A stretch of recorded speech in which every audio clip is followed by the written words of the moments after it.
Good afternoon, everyone. It's Leslie here at the studio. So, our studio is the Pilates Center of Pittsburgh, and we offer instruction in the Pilates method, a comprehensive program, and we also mentor teachers who are starting out in the business as well as support teachers who are continuing on in it, and we teach gyrokinesis. Okay, so today's topic for our homework series is really tips and movement that our clients discover in our session work. And these video messages just serve as a way to help our clients remember ways to apply their practice in their daily life. Okay? So today's topic is working well through your hips, is distributing your center evenly in the hips. And I'm going to show the footwork exercises. I'm going to show a few of the first bit of footwork so that you can see how that, I think a lot of you have experienced that in the studio. And if you haven't, then we're happy to get that going for you. Okay, so let's just go ahead and talk hip real quick. So find the top of your hip. So that topic of distributing my center evenly through my hips, I was inspired to make this video off of the success that I've had recently training one of our clients, Kathy D. She is just a joy to teach because she's very focused and she brings her whole self in the class. So she gets a ton out of this practice. There have been some transformative sessions for her for sure. And so she inspired me to make this for our audience. So the top of the hip is here, right? Okay, so you find the front of the hip points. And then you can feel with your hands if you feel like your hips are pretty even, okay? And then the bottom of the hip here at the hip joint, I include a little bit of upper leg for people because these would be my leg bones, okay? And then the bottom of my hip would include here in the back of the pelvis, the back of the sacrum. Okay, the bottom of the hip goes all the way, I think, movement-wise into where the hips go on top of the legs, okay? So for our purposes, we're gonna go to that very top of the thigh in the seat. All right, so we can kind of include the bottom of the pelvic structure. So I'd like you to just kind of test this out. I just want you to stand on one side, right? Just kind of stand side to side, maybe little steps underneath you. Okay, you can kind of go up and down with the legs, or you're welcome to go side to side. They're both good. And I want you to go ahead and just sense, right? Use your awareness and see where your weight distribution is going in your hip. Okay, so I can say this is my easy standing leg. The weight goes through my hip to my foot very easily. I have a lot more balance here. I have a lot more control. And then if I go on this side, I can kind of feel that it's a little bit shakier, right? I have to use my mind and direct myself more through this hip. It's less natural. All right. So fun stuff, okay? Little bit of the did you know. So I'm going to go sideways and I just want to show you kind of common patterns we see. So if my abdominals are weak and I distribute my weight predominantly for the front of the hip, then that's kind of my pattern, right? So this is going to be really short. I'm going to have really tightness across my hips. I'm also going to have a lack of blood flow going into my hip. So we know that that is not good. I'm going to be overstretched in the back of my muscles, and I'm going to have trouble getting my balance. Okay, so just wanted to show that. So now if I'm here in the middle, the opposite of that is, say I collapse back. You saw my weight fall. So if there's my normal person, then if I kind of rest back here, right, this is the one that I do if I don't think about it, then I'm going to be overstretching the front of my hip joint at the expense of everything under me and behind me. So lack of muscular strength and development across the back of my hips, right, leads to spine compression, collapsing of my seat. Whoa, I don't really have support around my hip here, nor do I have support around my back, and then I have these over-pulled hip muscles, so they're weak, okay?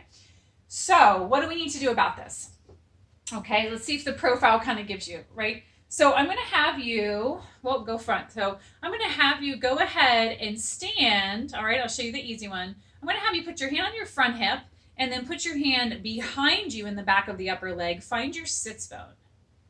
Okay, now move your center to this side so that you distribute yourself evenly in the back of your hip. That's the sacrum joint. We want weight against the sacrum and through the front of your hip. Feel like your body is balanced there, and then test it out. Can your center, right, internal support muscles, can your center keep your weight balanced there? Okay, good. So let's try the other side. So hand on the front of the hip, hand in the back of the seat, okay, just to show that sacrum joint is the triangular bottom of the spine that connects into hip structure. So I also include that, it's part of the hip, it's part of the spine, it's like an intersection. All right, so you're gonna wanna kind of distribute yourself into, if I shift my weight, my body loves to do it well, do it right, yeah?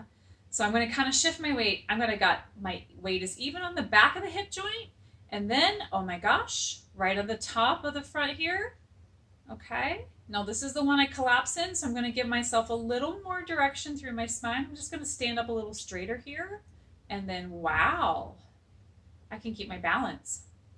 All right, so try this little bit of this movement. Great to do at home. I do these things daily because boy, do they help me move around my hip in a much more effective way. And also they kind of warm you up, right? They warm up your center. So we're gonna shift your weight through the hip, distribute yourself, center on top of your thigh, use your foot to balance, test it out. I'm just kind of letting this one dangle a little bit. Stand the other side, right? Little dangle. Okay, now you have your basic idea. Sideways, balance. Sideways, balance. Move your center to the side, catch your balance. So there's a moment between I'm two legs, right? There's a moment when I go onto one leg that I really need to feel that my internal support, the core of me, right, through the hip, I have to really know where to put myself in my hips. So I'm going to find that, right? Little bit of a step, find it. Little step, find it. Okay, so that's how it relates to your standing alignment. So if the hip gets funny, and not to mention, we didn't even really talk about rotations. You have two hips, so sometimes they operate a little differently, they move differently. And so that's another layer. That's a conversation for another time. However, we balance those things out in the studio. Okay, so just bear with me a bit, and we're going to see how this feels in footwork. Okay. So, as you know, the reformer is one of those tools, elemental in a Pilates workout. The reformer puts me in my center because the feedback is so clear between the foot bar and the shoulder blocks, is I really quickly can feel how to distribute myself in the mat and where to put the weight of my body. So I'm developing strength all around my hips. Okay, so fabulous. All right, so coming on in. All right, if you have a reformer at home, then hopefully you're taking great remote classes. Okay, if you don't have one at home but you want one, please just ask us. We'll help you out. All right, so I'm going to open the spring just a little bit because I can get myself in the mat at the center back of my hips. Okay, so the front of my pelvis is balanced, and now I can really feel I can't go back, I can't go forward, I have to go across the middle back of my hips. Okay, and then I'm going to put my hands around my center so you can kind of see this is all hip, yeah? That's the base of me, that's the top of me, this is the middle of me.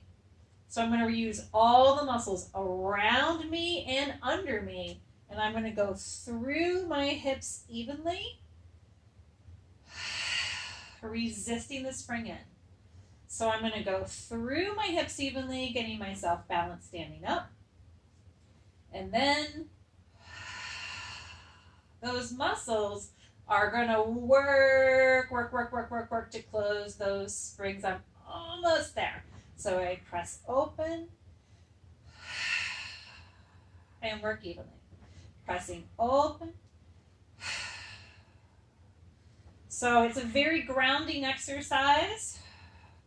Stability. I've got stability in my back. I have stability in my hips. And also under my feet. I have feedback under my feet. Again, love the reformer. It was the piece that made me fall in love with Pilates, literally. So moving through my hips evenly. Okay. Excellent. So that focus, right, that skill set is really important. Those are one of the first set of skills that we do with someone in their lesson. For our clients who are really taking on other challenges of strength and stamina right now, it's one of those first things we look for, okay? So I just wanted to remind you about that. Chances are it's working well for you. If it's not working well for you, we are happy to help. Okay, so if you like this, please push the like button. If you really like it, share it with somebody who can benefit from it. All right, see you next time. Bye.